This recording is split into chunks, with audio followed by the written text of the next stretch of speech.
right, folks, we are back. Welcome to an episode of the High Tech Podcast. This is one of your hosts, William Illingworth, joined by my co-host, my friend, my buddy, my pal, Joshua Swartz. You said host in a very interesting... Hoist? Hoist the sails!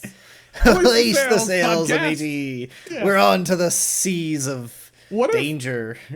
Just random... We just basically keep talking about AI constantly on the podcast. Just a side idea. What if we had Claude rewrite an entire episode like a pirate, and we just did an entire pirate-based episode? Maybe that's the whole Pirates episode idea that we had sat on for a while. Oh, eventually yeah, I forgot that was... So we had that idea. In case you're curious, so we have like a, we use Notion, which I know comes as a surprise, and but we have like what we call the episode board. Okay, it's a Kanban board with all of our episodes on it, where we kind of like track where they are in the process of being made, and between Chris, me, and Will, we're all properly notified at the appropriate stages. We track all this stuff, right? So, but we have like a backlog of ideas, and at one point we put on this idea. Is it still on the board?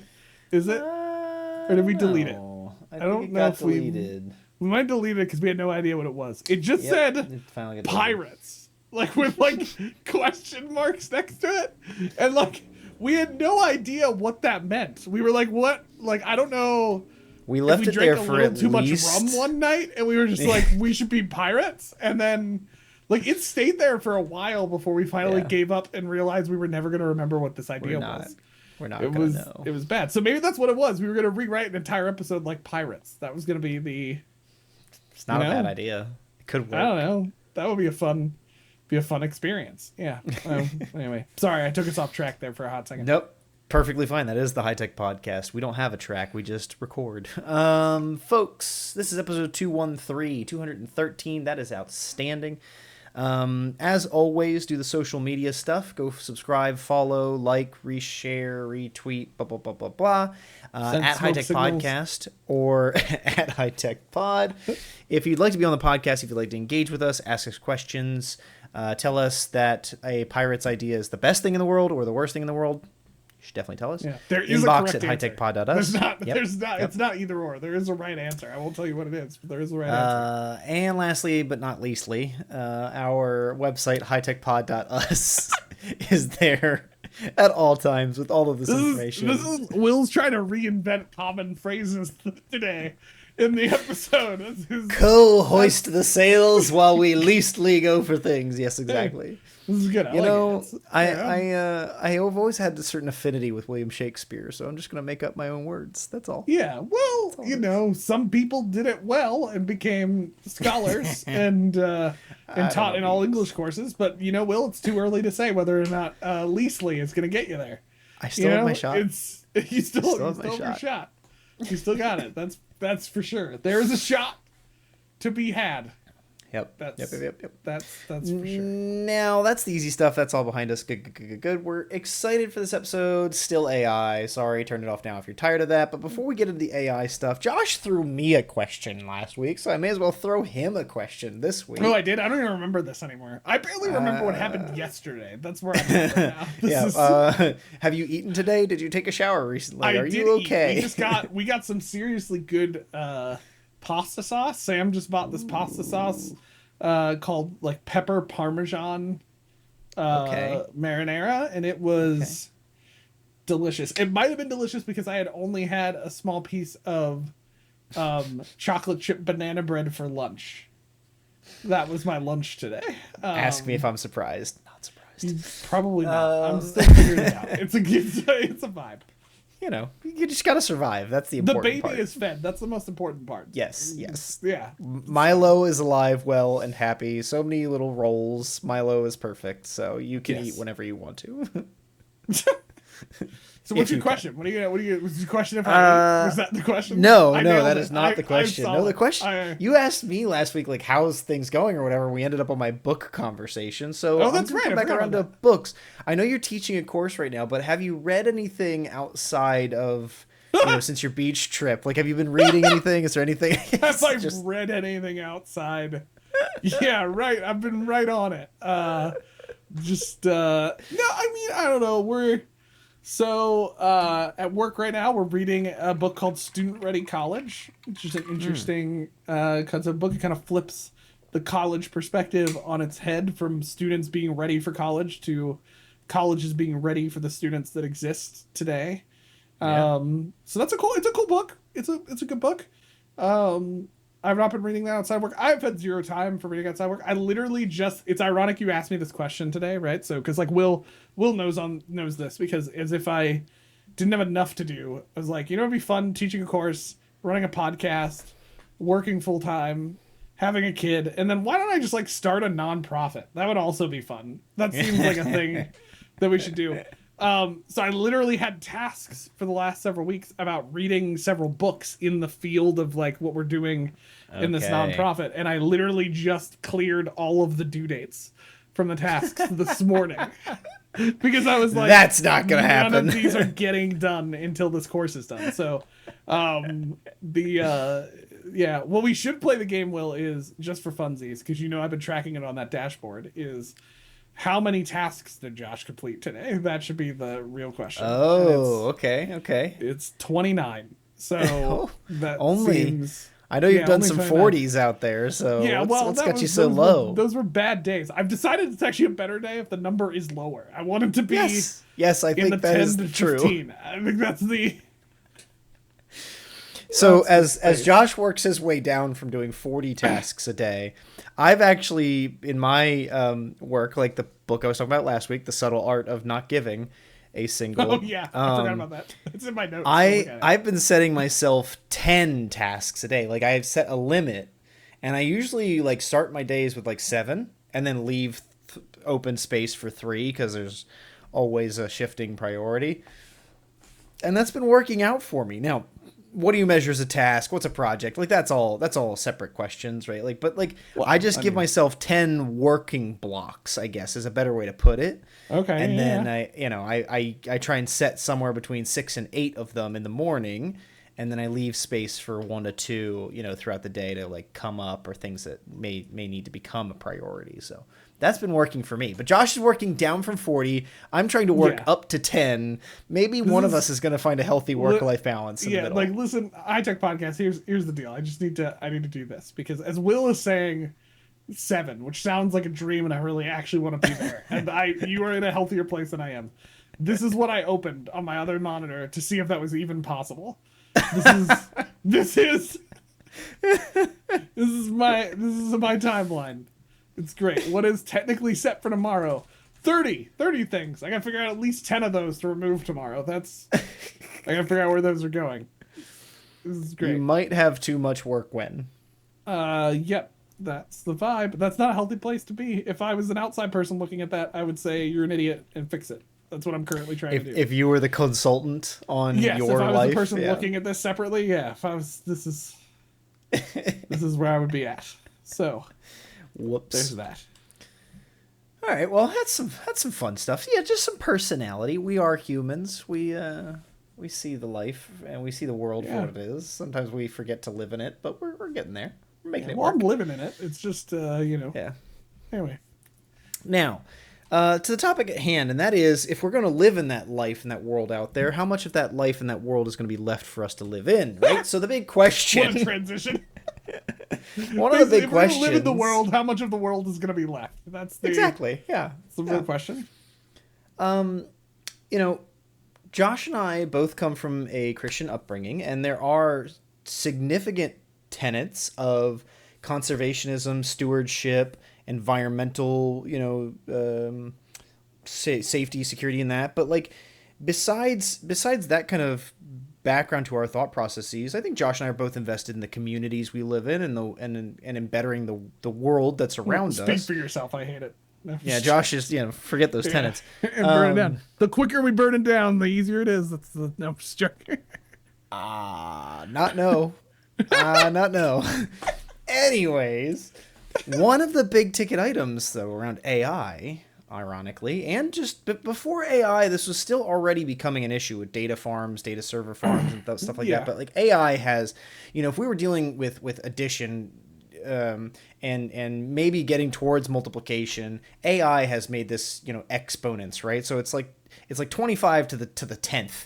What the rate of consumption is with data farms, data servers, and more just like manufacturing, resource management, resource guarding, etc. Like there's a huge environmental impact to AI, and unfortunately, there's no visibility on the issue when you're using the tools, right? So why I bring that up is if you buy a diesel truck and you're so excited about your diesel truck, you still know when you're driving that diesel truck that it's using diesel fuel and it's emitting a lot of, bad stuff into the environment. Like it's very aware to the user that it's happening.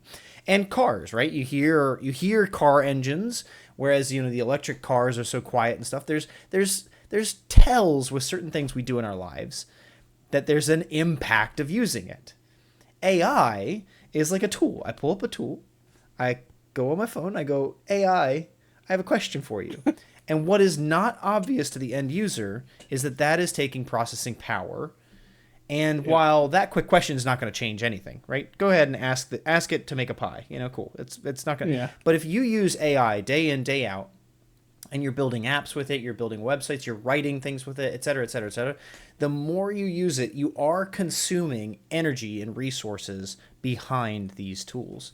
So we are kind of opening this conversation up. I don't think we've talked about this at all yet in the AI space of what we need to consider, what we need to be aware of with the environmental impact of these tools. Because I do not believe, and you're building apps with it, you're building websites, and that's going to save the earth. References today just on how it's impacting. I deactivated all of my AI tools before this episode. That was...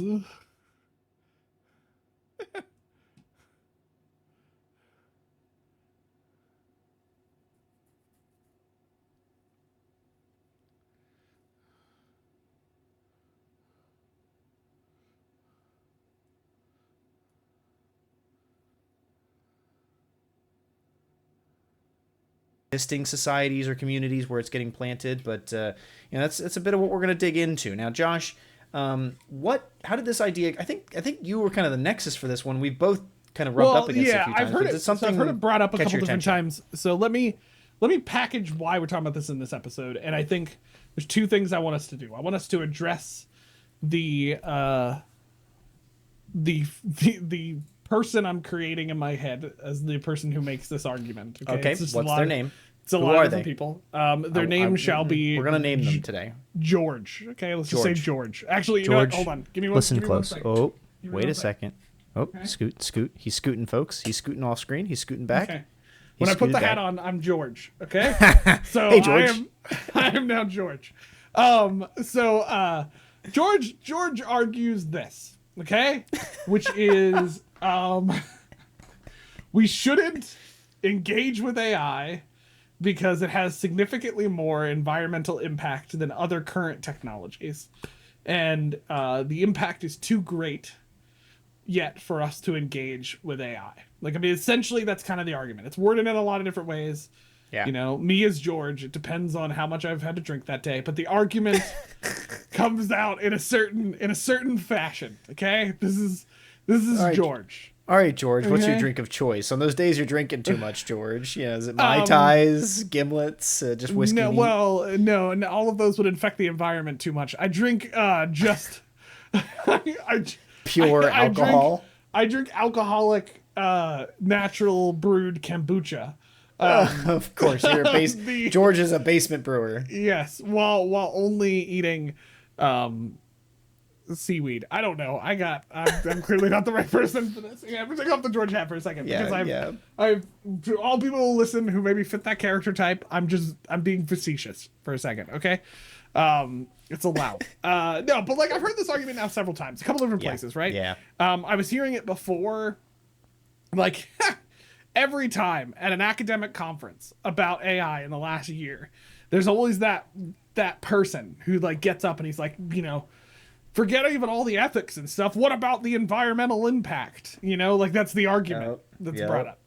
And then the second I got put on an AI, the second I got put on an AI task force, it was everybody and their mom became George, and I started hearing about the environmental impact. That's not true. Only one or two people, and one of them is a common friend between the two of us. But so like I've heard this argument, right? And so the argument's being made.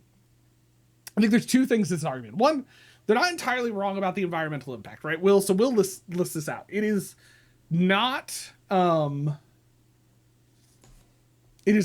false argument to say that AI has a pretty net negative environmental impact right now, right? So like listing off a couple of things as I had to do a lot more research on this recently just to kind of like be more aware of how to answer the question. And what I found in my research was this. I mean, there's a lot of different reasons. It's not, but the biggest one being is the data warehouses used for AI right now. I think it's somewhere between 2 to 5 times the amount of electricity that's used, like power, that's needed to run those warehouses as compared to like a normal data center, which was already kind of raising flags as possibly being problems as we put more data centers in. And the need for the amount of data centers for AI is significantly more than processing and server capacity that we've needed up to this point. So much so that like even Will and I, where we live in Lancaster, this is a practical conversation. Somebody's talking about putting up a warehouse. And so this hits home for Will and I because there's some conversations going on in our community about whether or not we should have this or not, right? And so they're not wrong that there is environmental impact. Right. So does that mean we don't engage with the tool? I think there's some problems with that perspective, personally. As Will, I put in my notes, and this is remember, Will's the more charitable person of the two of us.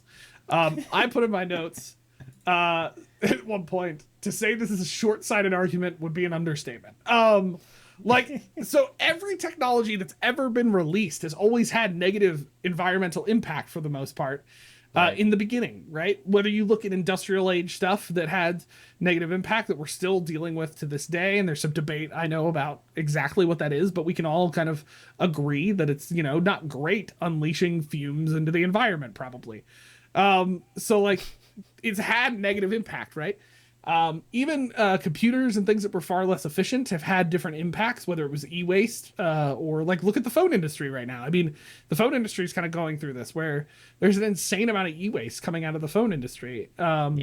That's just not helpful, or like phone cases, or like, what I mean? Like there's a lot of different environmental impacts, right? The reason I think it's short-sighted is because usually when these impacts happen, there's a balance in the world where like people try to optimize it, right? So like a perfect example of this would be like in the phone industry, you're starting to see companies change their carbon footprint by trying to work on how they develop their phones, how they make them repairable. In the computer industry, you've got companies like Framework coming out and releasing more equitable computers that people can actually work on, and you're seeing that happen. There's even big pushes in the computer world to change some of this as well.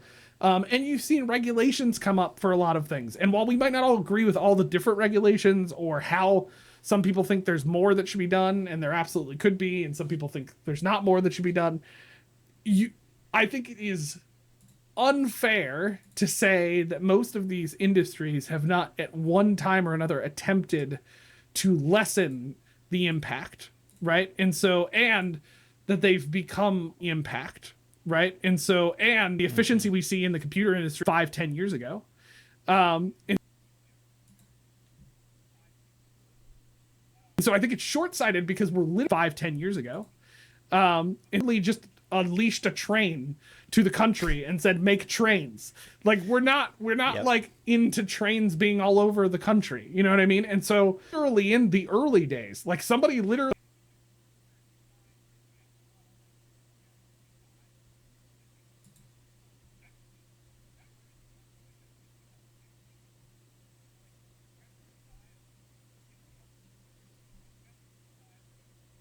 that it contextually switches models depending on what you ask. Apparently that power to do that, they need a lot more server power to be able to do that. And so it's actually made it worse. But on the other side, you're already seeing companies developing more optimizing ways to deal with AI, and you're already seeing research being done on how AI can optimize other power elements that might actually end up having a net positive long term. For example, I think it was Yale, I looked up, was actually currently just launching a research project to look into how AI can be used to enhance power consumption and the power network to actually bring more positives on the other side. And so, like, I don't think it's entirely fair to make this argument that, well, it's a negative impact, so we shouldn't engage with it. Well, it's never going to get better if we don't engage with it. And also, it's a false argument to assume just because you decided not to use it, it's not going to exist. Right. I get the whole, like, if more and more people use it, it'll get more popular and they'll have the, but like I don't know. Yeah. It doesn't feel like, Will, you and I put in our notes, and this is probably just us being more blunt. To me, this feels like a cherry-picked argument by people who already don't like AI. It's not like a critical argument, because the same people who are making these arguments totally cool with flying in their plane to another state because it takes less hours. But we know that the planes they're not a net positive for the environment. It's not like a plane flew. It's not like a plane flew through and birds are like, oh my gosh, the environment's so much cleaner now. Thank you, Delta. No, like, that's not. Thanks for cleaning up our air. Yeah, you know, especially when Spirit does it. You know what I mean? No, just oh, Spirit. One of the things that I think is really unfortunate about it, in the sense of, like, if only we could have a perfect world, that's why I think it's unfortunate, is that we are going to have costs. We are going to lose something for the gains, but that's reality. There is no perfect or free gift. We don't just get innovation from nothing. And so one of the things that I agree almost all together with your premise there, Josh, but like a big element of that for me is it costs more today because it's never existed before. And it's going to continue to cost a lot while we're in these initial days. But folks, remember when flat screen televisions were $10,000, right? Like, that's not the same environmental cost, but the point being that costs change over time, whether it's a monetary cost or an impact cost. Cars have only gotten more efficient. Cars are actually probably, besides before cars existing, cars are probably at their most efficient today than they've ever been. Yeah. Right? That they are consuming. That's putting aside, like, the argument between going fully electric or not. That's not even the point. Like, on the car side, car is actually a really good example of this, where, like, early days, not great, and it took a while. But, like, speaking as somebody who had a dad in the car industry, the actual, like, fuel efficiency of cars and, like, the ability, whether you believe we should just go fully electric or not, it doesn't really matter. Their efficiency is, like, 1 billion times better than what it was in the early days. And, like, that's like, so, like, that's a great example of where, like, if somebody had been like, sorry, Henry Ford, we don't want to use cars. We're going to keep walking because of the environmental impact. It's going to destroy the planet. In time. Like, you know what I mean? Like, that. We wouldn't, you know what I mean? That's my issue. Is, like, the people making these arguments would never argue that about other stuff. And it kind of feels like, well, I mean, not George, entirely, there are some, but, like, George was probably there when Henry was making his cars on the line. George was there going, man, we shouldn't make cars. But I don't, while a George can be frustrating, I think it's good to have a George. We need to ask these questions. Like, I think a George is someone who helps adjust the curve over time, right? Because it's possible. It's very possible in a society that demands more, right? That we would just keep making, and there would be no curve. Yeah, that's a good point. To making it more efficient as opposed to just making more. Like that is an answer to a problem, right? If the problem is we do not have enough computing power to service all of the people who are using the tool, make more computing power. That's a problem. That's a solve to the problem. Well, if making more computing power means taking over the entire state of Oklahoma to make it a server farm, we're going to have problems, right? Nobody's going to accept that solve. First of all, let's be real. We wouldn't do Oklahoma first. We clearly take over Jersey with servers. No. I don't want it falling into the ocean. We don't need to lose the servers. I mean, wouldn't get there yet, but, like, one might argue. I'm just tossing this out here. One might argue that the the pollution in the air might get better if Jersey was completely a server farm. Just give I'm not touching that. I'm not touching that. You know, So like Josh alluded to earlier, but this is happening in our town. So we live in Lancaster City, Lancaster, Pennsylvania, and so we live in Lancaster City, which is in Lancaster Township, which is in Lancaster County. They love Lancaster here, folks. But the city specifically has green lit or green lighted. They green lit. You were correct the first time. If you really had not continued, it would have been totally fine. It was one of those, like, you nailed it in the beginning, and then by questioning yourself, you made it so much worse. Semantic satiation, word become a sound. Yep. Thank you, Ted Lasso. So they said yes to making the server farm, and now the community is finding out about this and the zoning, and everybody's upset about it. And what I didn't know, Josh, actually, I didn't know where they were planning to do this. It's over by Wegmans. Like, it's really close. Like, we in Lancaster County, folks, it's a huge farm culture and farming community. I imagined they had purchased a farm somewhere and were going to put it in the middle of the county. No, but I mean, that would actually make sense over in Wegmans. I mean, there's like huge land in Wegmans there that is currently used as anything. It's like basically just sitting there.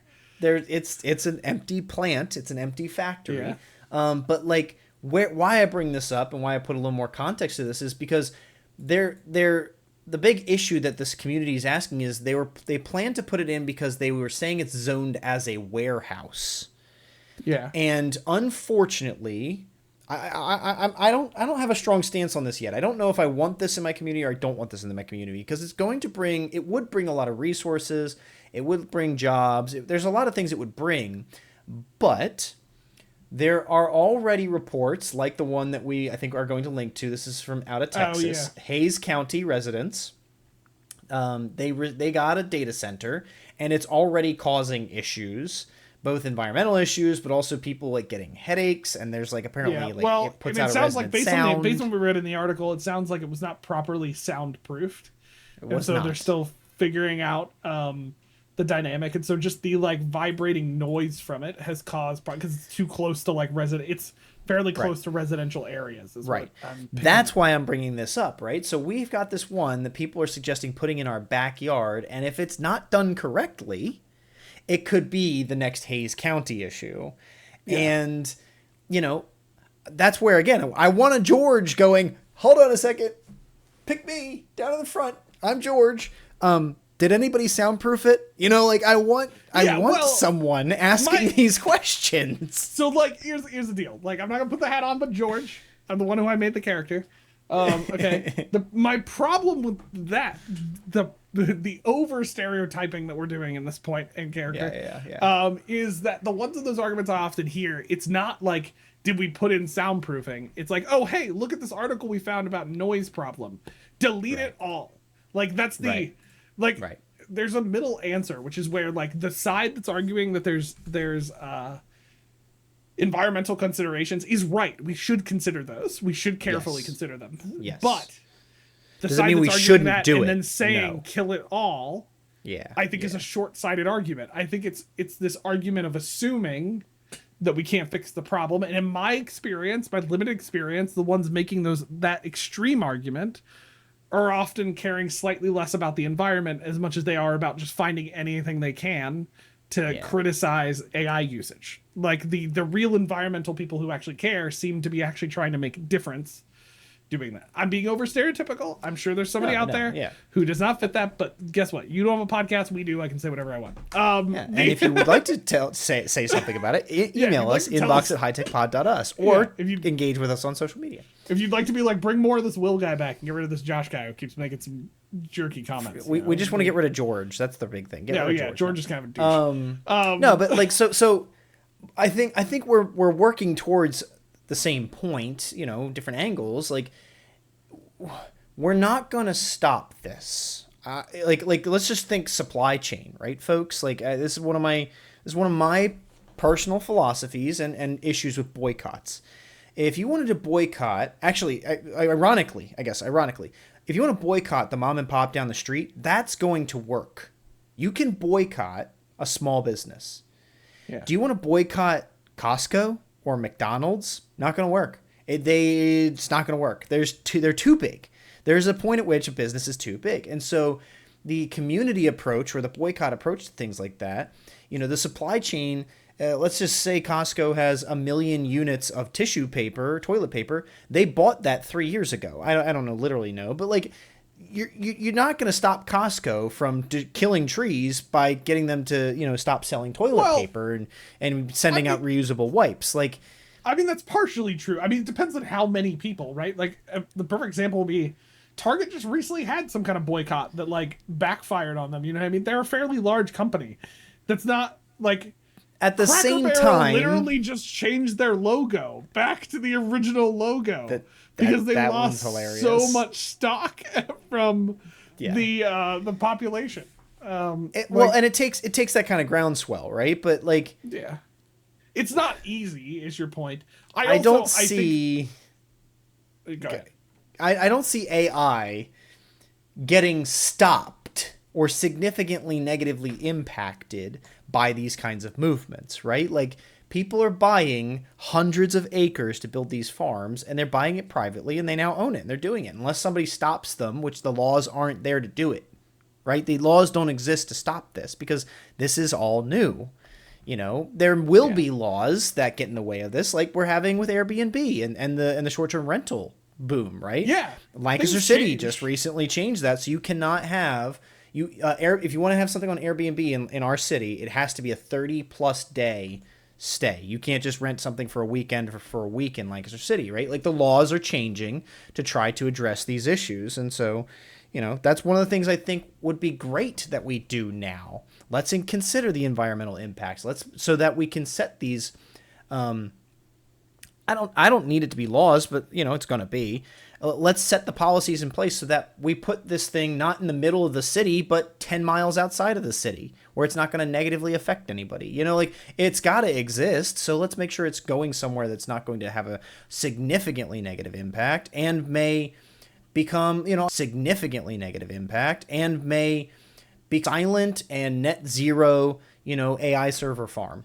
Great. Let's have that person go do it. I don't want it to be silent. If it's silent, then when it decides significantly negative impact and may be okay.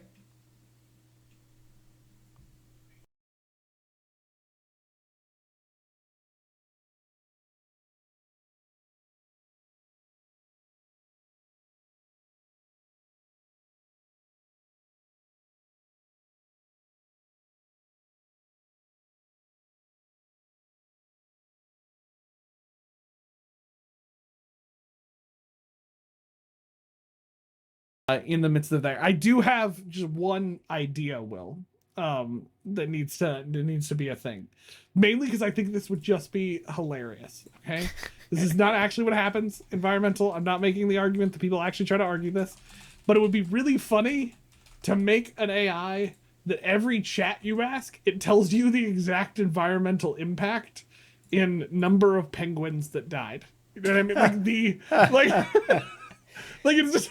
Like, it's I love that.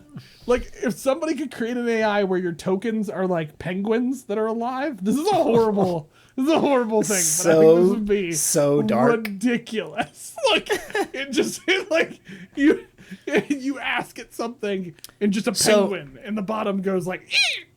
Like, that's. I don't think you're far off, actually, and I take your suggestion, as funny as it is, to a serious consideration. Okay. Like I started a bit of this conversation on the fact that, like, when you hit the gas on your car what it's doing, in a sense. Yeah. You at least it can be obvious to you, right, that that's a problem, or that it's taking energy or taking resources. I do think a valuable option or resource that these tools should offer is a consumption rating. I think Claude and GPT and all these others could benefit from some accountability where there is a demonstration of what the tokens mean, because unfortunately, actually, the tokenization of, and I've read an article or two about this, actually, like, the tokenization is not the only way to measure LLMs and how you use them. It's just become the popular way. So what if there was better ways to measure the impact of how you're using these, and then that was reported back to you? Like, hey, instead of every time you hit enter, you see a penguin jump off a ledge at the top of your screen. You got like a weekly digest email of like, hey, I mean, like your electric consumption report. I mean, that's essentially exactly what you're kind of talking about. Yeah. Like a weekly notice, like idea. You used X. That's a far less dark version of mine. You know, that feels I think reasonable. Yours is funny. It would be funny. I'm not saying right now that Claude is currently trying to build me a game where I save penguins from evil AI robots, but it is. If we keep this episode running long enough, I may have you may have a game to offer, a thing to show real quick before we call it. It's taken a while. It's really coding. It's coding this thing. Love it. Hold on. What? How many penguins were killed in the making of this game, Josh? What am I doing with this? Hold on. I need to make sure that this actually works. Oh my gosh! It's a real game, Will. Okay, hold on. Okay, folks, we gotta show this real quick. Incoming. You want the AI? How do I go full screen? Is there a way to go full screen with this in Claude? I don't know. Oh, I can do this. Let's just do this. Okay, so they're the little evil robots. I gotta quickly capture them. I can capture the penguins with my bucket before the robots get them. Oh no! Get out of here! Get out of here, robot! Okay. You saved 6 penguins. Final score. Not bad. Here you go. Ah! Oh, ironically, no! You're actually killing penguins while playing the game, but I'm very bad at this game. Hey, sorry, this is a complete side note. We're now done. Wait, perfect. Spacebar shoots ice balls? Oh my gosh! What were you even doing with yourself, Josh? What have I been doing? This is like Galaga meets like Tetris. What am I doing? It's hilarious. I saved 8 penguins that time. I'm much better. You're getting better. I'm much better at that. Yeah. There we go. But I mean, not knocking you, right? But like, so the use of that, you just used energy, you just reused resources, you just used tokens, and I don't think there's no value, but like some folks are wrestling with this, right? How like, dare you criticize the penguin game? When we talk about it at work, actually, because in work context, right, it's not necessarily about environmental impact, but our work, my day job, it's a cost per token. Every time you're prompting AI, it is incurring the company a cost. And so we technically have an acceptable use policy that says we should not use our AI tools for any personal purposes, because every personal prompt is a cost to the business. Now, is that stopping people? Is there any way to measure that? No. But the point stands, right? The idea there is that we should not be using these tools for non-professional purposes. In the context of these games or whatever, you're not necessarily going to go out and make a game and sell it as a result of this, or use this game to make an educational effort. There's no altruistic value to it. So That's what you think. I'm figuring out how to pull this into an environmental class. They can save penguins. I think that's where this is where I struggle with these arguments, right? Is because where do we draw the line, right? Because this joking that we're doing, the tank game we randomly created last week while doing this stuff, spawned for me actual functional apps ideas, right? We have to allow for this creativity in this space, and I think this perspective that we can live in life in this perfect world where we're not having any kind of negative impact it's just unrealistic, and we seemingly are only applying it to new things that we're scared of sometimes. That's my perspective. I think what we change is how we respond. I think we try to be better. Somehow I saved more penguins by doing nothing on my screen, in case anybody was curious. By sitting still, it did save more. I saved 16 while we were talking. I totally agree with you. I'm just trying to help make sure that we reinforce for folks who are listening for the first time, if you don't know the impact of your tokens, it is something to consider, right? There's some people who don't use tissues. They only use handkerchiefs, right? They don't use a disposable tissue because it has an impact. And so folks who are wrestling with AI, if you want to use it, be aware that your use has an impact. And it's okay to do it, but maybe you want to do it less. Maybe you want to be more efficient with your prompts. Maybe there's lots of maybes that you could consider. about how using AI has an impact on the environment, because I guess my real point here is it's not going to tell you these things. OpenAI is not going to tell you this. GPT is not going to say it out loud. Claude's not going to let you know what your usage report is unless you ask it. Like that's why it's worth us highlighting what these tools are doing so you can make the conscious choice when you're using it. You know, I don't have a problem with you making the Penguin game. I'm all for it. The tank game, all for it. I hope so, because some we've folks done some may not terrifying be. things on this podcast. Okay, well, I think we've discussed this enough. I think the result is you should keep using AI. You should think carefully before you make Penguin games, and that's where we're at. So just again, a reminder, you can find us on Twitter and YouTube at High Tech Podcast and other socials. I just kind of read what we had on the page and forgot about all our other socials. So at High Tech Podcast or at High Tech Pod. You can email us at inbox at hightechpod.us. If Will and I said something incredibly offensive during this episode, which is a high chance given the topic, you can let us know at inbox at hightechpod.us, and we'll decide if we want to read it. And then website, you can hit us up at hightechpod.us as well. We put episode page stuff. I will share some articles that I've looked at personally around this topic on the episode page. You can check out as well. All right, folks, this is a wrap on another week. Empowering minds. Embracing tech.